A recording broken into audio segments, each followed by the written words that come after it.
business etiquette, I want you guys to know just like Mitch and Schulte and Lauren, we're just going to throw stuff at you and it's real, okay? I want you guys to know that growing up and going through school, first of all, I didn't have any idea what I wanted to do. And secondly, I had zero experience or knowledge on business etiquette. So it was something that I kind of was thrown into and I just learned as I went. So I'm going to share with you guys kind of how I got to where I am today, which I would say is pretty much lucky. So I started out as a college student. I didn't know what I wanted to do. I didn't know what I wanted to study. I knew that I wanted to play sports. So I went to school, I played volleyball. I got hurt. I had to wake up. I had to figure out that I needed a major. I needed to study something. But I knew I loved people. So I got into communication, found out about this internship at a talk just like this, and I wasn't comfortable with it, so I interviewed for the position. So this was my junior year when I interviewed for the internship. And I came in and I probably fell on my face, but I built a good relationship with the recruiter, the person interviewing me. And she liked me, and I was petrified of the internship, so I turned it down. And then a year later, I saw them again at the same type of presentation, and I was like, okay, you know what, it's now or never, I have to do this, I'm gonna learn a ton, I'm gonna be uncomfortable with it, so let's figure this thing out. So, kind of a little bit of the business etiquette, we're gonna talk about phone etiquette today. One of the big things, you guys, is your voicemail. So when I was in college, I'm a clown, if you guys haven't realized, and my voicemail was me, so I sucked helium out of a balloon. And my last name is Motley, so it was like, hey guys, this is Mott, leave a message, I'll call you back. Super embarrassing. So this lady's calling me to talk to me about an internship, and she hears that on my voicemail. Would you guys have hired me? I wouldn't have hired me. So it's just one of those things that, they must have, and Lauren was going to touch on this, they must have seen something because they so wanted me to come in and interview and do the internship. So I come to the interview and I realized afterwards that my shirt was on backwards. Once again, we're going to talk about dress. I was an idiot. I didn't know I had a turtleneck on and the tag, like she could have seen the tag. So we're going to talk about dress a little bit too and making sure that we're dressing appropriately. And in my interview, I actually asked her how I got her job. Why would she have hired me for this internship when I was looking for her job? So it's just kind of one of those things that, I learned as I went, and I had to fall down a couple times before I figured out what this business etiquette thing looks like. And kind of on that point, we're going to talk to you about a lot of things and a lot of points, a lot of things to keep in the back of your mind. But in the end, there's a lot of intangibles. That somebody saw a lot of great things in Kelsey, that they could look past the tag, look past the helium voicemail, and look past, hey, I want your job, to say, this is somebody worth having, and obviously a couple years later, she's definitely worth having. Thank you. Well, it's recorded, so I didn't pay her to say that yet. But then in a couple years later, I got her job because I knew kind of where I saw myself, and she still is with the company, and she's wonderful, but she's just on a different level. So I ended up knowing what I wanted and moving into that position. But I have to do. My story is a little bit different because when I went to University of Northern Iowa, I knew exactly what I wanted to do. I wanted to be an educator. From high school, I knew I wanted to be a teacher. I did look at internships. I did student teaching. I went and taught. Then I decided I don't want to be a teacher anymore. So there I am, had a complete opposite of Kelsey, who just went to college to play volleyball. I was going there just to become a teacher. Got into sales after that. Met a guy named Matt Schulte. Got introduced through just a random person who used to work with my wife. Sat down with him. A couple years later, she says, Lauren, do you want to do this? I'm like, no, I make good money selling something that has no bearing on life to anybody, so I'm good. Which was? Plumbing supplies. Yep. Find out when you make too much money selling plumbing supplies and they have budget issues, you're the first person to go.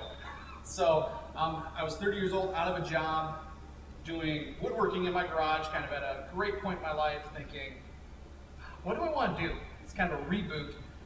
And I'm talking to my wife, and I say, you know what, a couple years ago, Matt Schulte tried to recruit me. I wonder if they're still looking for somebody. 15 minutes later, she says, you'll never believe who just emailed me. Matt Schulte. Wonder if Lauren's still interested in this.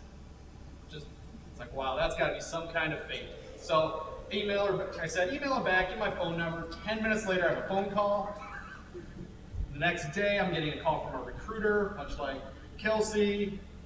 A week later, I'm with the big dog down in Cedar Rapids, and the rest is history. I love what I'm doing. So, and that's going back to Matt saw something in Lauren.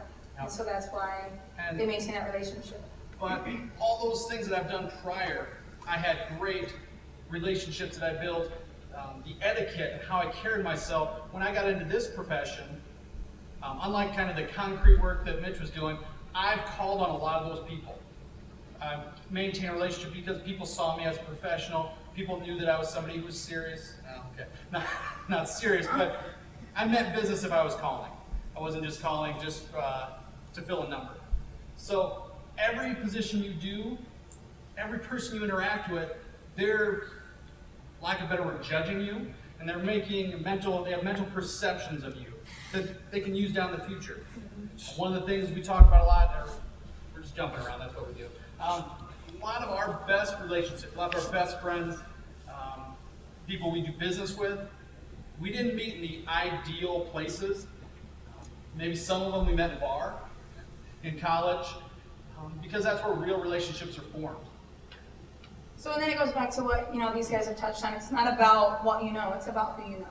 Coming out of school, all these guys talk about the biggest thing to take with you when you leave school is a black book full of relationships. Because you never know down the road which people are going to be able to help you find something, whether it's for business purposes or whether you're looking for something and you need something as far as a career or a job, or you need help with something. It's very important to build and maintain lasting relationships.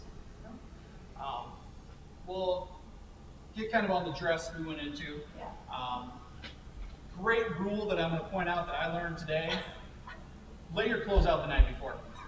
We got about 10 minutes down the road, and I'm like, I don't have a tie on. I'm going to give a presentation, and I'm not wearing a tie. Maybe not a big deal to all of you. Are you guys judging him? Yeah, totally. Sorry, man. Well, we called Schulte, and I was like, Schulte, do you have a pink and purple and black tie? And he's like, no. What? No. He's like, does he look professional without it? So that's why Lauren doesn't have a tie on today. But like we said, the intangibles are the most important thing. But there's a couple little things that you might think seem insignificant. Why should I have to do them? But why shouldn't you do them? Shining your shoes. You still will go to enough bosses or interviews where somebody will look at your shoes to say, do they have shiny shoes? Did they take the time? Is your shirt pressed? Or is your dress pressed? We talk about, guys, it's an investment to go get a suit. You're going to go to a lot of interviews. Go get one. But Kelsey will also point out that. So I have a couple of, that was good. See what you did there. So I have a couple of nice pieces of clothing. I want you guys to know that everything I have on today, and I did this for a reason, is from Target. Everything that I have on, I got at Target. So, and I think that, it's nice. Like, it's a nice suit, right? It's very inexpensive. So being in college, you guys don't have to be spending a ton of money on, your first interview suit. People, if you wear the same interview to your first 3 or 4 suits, no one's gonna know that, okay? So it's important to just find nice pieces that are classic that you can wear as you progress through, finding a job, finding an internship. Kind of going off of suits, there's little etiquette stuff mostly with men's suits, but the biggest thing that we see as, employers hiring people and meeting people at career fairs and doing presentations and things, those little X's on the back of your jacket and on the back of your skirt, let's cut those before we go to a career fair. I'll have people come in for interviews, and it's fine. They're not getting the job because their suit's still sewed. It's nothing like that, but it's one of those things that just snip it because it just looks a lot better. The reason for that is so it doesn't get all wrinkly and gross when they're shipping it to you. And then people will come by me in career fairs and I'll just grab it and I'll just rip it. Because it's just one of those things that just take care of it before the career fair. With guys' suits, the bottom button, you never button. And I don't know why. Do you guys know why? If there are 3 buttons, it's always, sometimes never. And if you have 2, it's sometimes never. So guys, never button that bottom button. Because otherwise, if I see you, this might not be very appropriate, but it's coming undone. Do you guys have questions about dress? How many of you have been to a career fair? And how many of you dressed up? Good. Good, do it. Good men. I'm not saying the full suit and tie, but be presentable. It's not going to land you the job right there at the career fair. It's not going to completely eliminate you, but your first impression, you only have one chance. I think when we were up here last year, Shay was in that. We do a lot of times Kelsey and I will do with the stopwatch. And it takes 7 seconds for a woman to make a first impression and 19 for a man. So you have, if you're walking up to Kelsey, you have 7 seconds for your first impression. And you never get that back. Doesn't that make you nervous? 7 seconds? That wasn't the point, but. It makes me nervous. We've been up here for 15 minutes. I can only imagine what you guys are thinking. And we bring up the career fair thing because Annie and Hope are planning a career fair. Throw a nice outfit on, you guys. It's so important, not only for you guys. When you dress up, do you feel better? Do you feel more confident? You just feel better? So when you're going up to professionals, talking to professionals, giving them that solid handshake and making eye contact with them, see, I snuck that in there. They're going to see that, and you're going to feel that, and it's going to radiate off of you, okay? And when you go to a career fair, how many of you know exactly what you want to do? Okay. Were you not listening when I talked earlier? So at this age, you do know exactly what you want to do, but that can change. I would suggest doing lots of interviews because there's different interview styles. If you go sit down and do an interview with Kelsey, it's going to be a lot different than if you do an interview with me, which is going to be way different if you do an interview with Matt, probably. No? Pretty fun. But you want to go experience different things. Get yourself out there so you can hone your skills. I know there's a lot of clubs on campus, so we've talked to a couple. Have mock interviews with each other. Come up with those crazy questions because most interviews have one.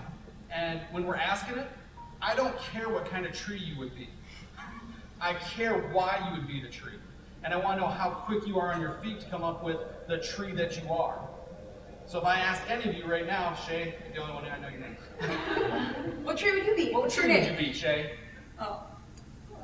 I was on a blue shirt. What's your name? I'll do whatever kind they make into a baseball bat. So you should know that. Yeah, if that's going to be your answer, be a maple or an ash.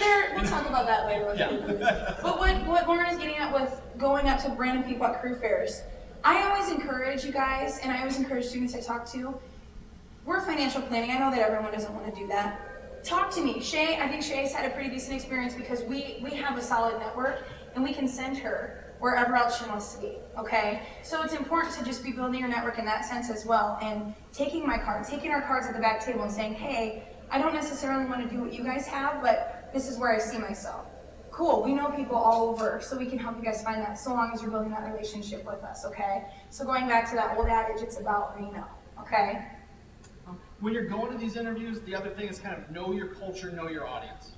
If you're sitting down with Kelsey, she's obviously younger, it's going to be a little bit more laid back, but if you're sitting down with somebody who's perhaps more experienced, that's a nice way I thought to say it.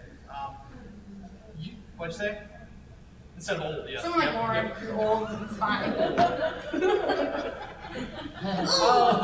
Yeah. You need to know who you're speaking with. So if I come in and talk to you guys, and I don't like Twitter, blah, blah, blah, blah, blah. You're looking at me like I'm a dinosaur.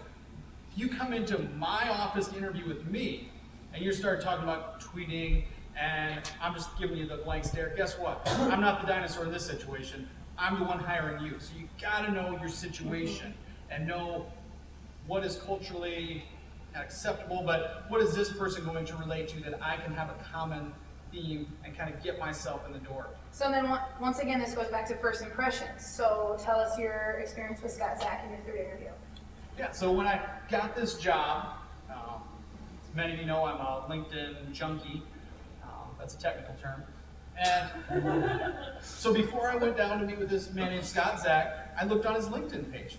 And I saw that he graduated from the University of Iowa, and he was a campus crusader at Ohio State. So during our interview, I brought up, hey, how is it to be a Hawkeye on the Buckeye campus trying to talk about God? And we went into a nice conversation, but through their LinkedIn page, I saw he had his church on there, his campus crusaders. I knew it was safe for me to bring up my faith. You know, that this would be an appropriate conversation. I got that ahead of time.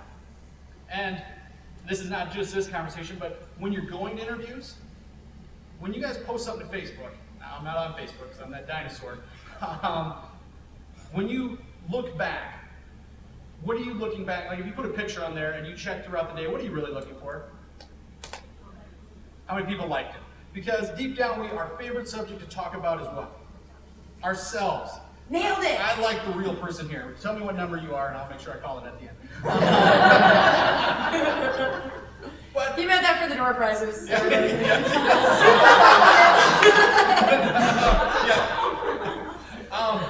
But if you can turn an interview to talking about the person that's interviewing you, so you're kind of this Jedi mind trick of now all of a sudden they're talking about their favorite subject, which is themselves.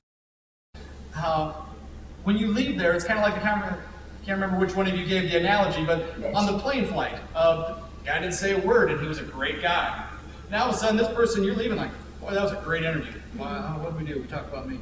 Yeah, that was great. And as an interviewee, as a recruiter, I'm always kind of, I remember those people who were like, well, where did you grow up? Well, what did you go to school for? They turn in and ask about me, and I'm just kind of tickled because I don't get that a lot. So it's fun, and like he says, everyone likes to talk about themselves, but in an interview setting, I'm prepared to talk about you and just learn about you. So when the roles have reversed, it's just kind of something that leaves a lasting impression on me. Other thing we want to talk about, email, and you hit phoning etiquette, but email etiquette. And just, I guess, sending etiquette, because we can talk about handwritten notes here too. Let's just jump into that because we brought it up. Every person you interact with, send a handwritten thank you to. That is the director of first impressions at the door. If they got your copy, and guess what? Most of the times when you come out of that interview, Kelsey will turn to our director of first impressions and say, what'd you think? So if you're running late, you're having a bad day, so you're short and snippy with the person at the front desk, that person's probably gonna say, I didn't like them. And they see the very first impression. So my office you can see the parking lot from my office. So when I have people come in and pull in, I can see that they're tucking their shirt in, or they're rushed, or they're putting their tie on, or they're combing their hair, or whatever the case may be. And so I can see, that and it's not a deal breaker, guys. It's not a deal breaker. But if you come in and you don't leave a good impression on our assistant in the front, that might be a deal breaker. Because I will get a vibe from you, and then I'll ask our front lady what they thought, what she thought. And if she says, oh, they were kind of icky, whatever she says, I read into that, and I can see that based on the first. That was one of our we had a sweet lady who was our secretary for a while, and she used that word once. We didn't hire her. But so she sees that first impression. So it's very important to leave that mark on the front people, even in the office and when you're walking around, saying hi to everyone. Once again, building that network and building that rapport. And yeah, so when you leave there, try to make a mental note, or hopefully you brought a notepad with some questions to your interview. Interviewers like that, shows you're engaged, but be jotting down or just remember those people's names and send them a handwritten note. This is such a convenient world we live in. When I get home every night, here's my mail. 99% of that's bills. If I'm going through there and I see something that was handwritten with a real stamp, I know you got to go to the post office to get one, but real stamp, that's the first thing I open every night. Ooh, what is this? When I get a thank you handwritten, it just kind of adds that little extra something. When I did my initial interview, there was the person up front, there was the person who interviewed me, and then they brought in another guy who told me how it was to do this job with a family. So I was like, well, I'm different than a lot of people you interview. I have a couple kids at home. He came in, I said, thanks for taking time out of your busy day.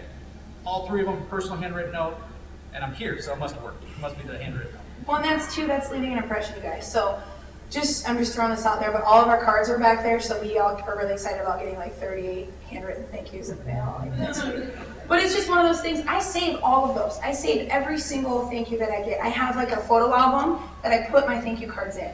Sometimes if I'm having a bad day, I go back and I look at them and they make me smile. Because whether or not they came on board or whether or not this was the right fit for them, somehow I impacted their lives.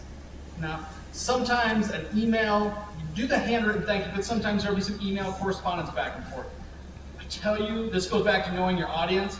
I don't like seeing smiley faces on the emails I receive or 13 exclamation points. So know who you're sending it to. Yeah, I interviewed 2 people for assistants, one in their emails, correspondence back and forth, just very professional. The other one, so excited, exclamation point. It was so great meeting you, smiley face. Like the energy I is think good. you know which one I hired. The energy is awesome, but be professional until Lauren would hire you. And then you can be a clown with him via email. And then it's okay once you know the audience to send in 18 exclamation points just to kind of irritate him, But so that's the email etiquette. And then, most email templates, LinkedIn is one, and we'll touch on LinkedIn after lunch, but make sure that you're spelling things correctly. Make sure that you're double checking everything, and because some people, that is a deal breaker for them. If they see any misspelled word or any error, that is going to be a deal breaker. Some of the places you will apply, there's going to be hundreds of applicants. And the first stage of the elimination process is somebody basically just going through doing the proofreading. So you put your resume out of order. You didn't list them in the right dates, by dates. Boom, gone. You go. You go. So little things like that, like I said, if it's not worth not getting the job, then just do it. Don't make a big fuss of why do I have to do this or why is it so important. Don't lose sleep over it, just do it. Yeah. Another thing too when being professional with more of the etiquette stuff is your signature on your email. I know that you guys are in school. If you have an internship, if you're president of a club, throw that at the end of every email. Shane Enriquez, what are you, PBL? You're a chair, are you? You're not? You were. My bad. Throw all that stuff at the end with your phone number, with your cell phone number. Okay, that's really important, and that's going to show that you have more professional template. And did we got everything? Did we overwhelm you? Did we throw too much at you guys at once? What questions do you guys have? I have a question about the thank you notes. Yeah. Where do you send them to? Do you send them to whose companies? Not Probably unless get their you are card. a stalker.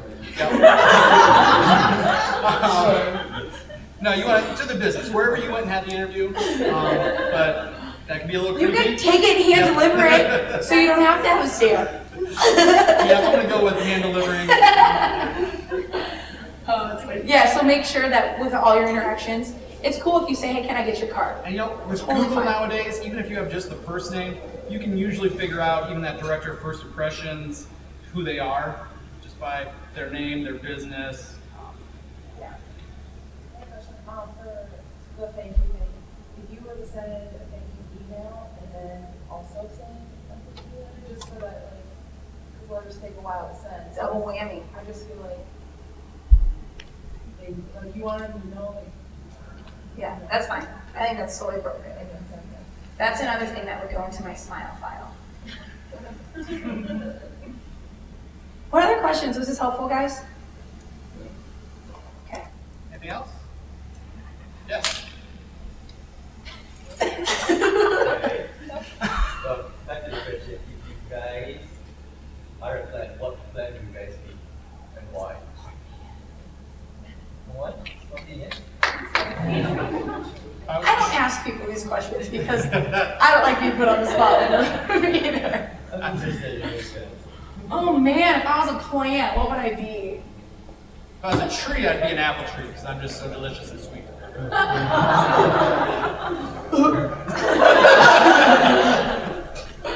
I don't know. I would want to be like the biggest tree ever. What's the biggest tree? What? Yeah, I'd be a red oak tree. I'd be a sequoia tree and a red oak tree. I was going to start calling you Sequoia in the office. It's never mind. He calls me Sasquatch. Thanks for putting Really that on video. appropriate. Any other questions, you guys? Yeah. Just Yeah. a comment. I'm not quite sure of this. You ask these later. I'm not quite sure of this, but I think the button on the jacket Do you know why? is because when you sit, if you grab the bottom one, the suit comes up like that and it looks fluffy. I think that's what it is. I'm not quite sure. I can see that, man. I think it's what it That is. sounds about right, guys. Some of us look puffy even without it, so I I think it's what it is. Yeah. You are. I thought you were supposed to unbutton it. You when are. you said yes.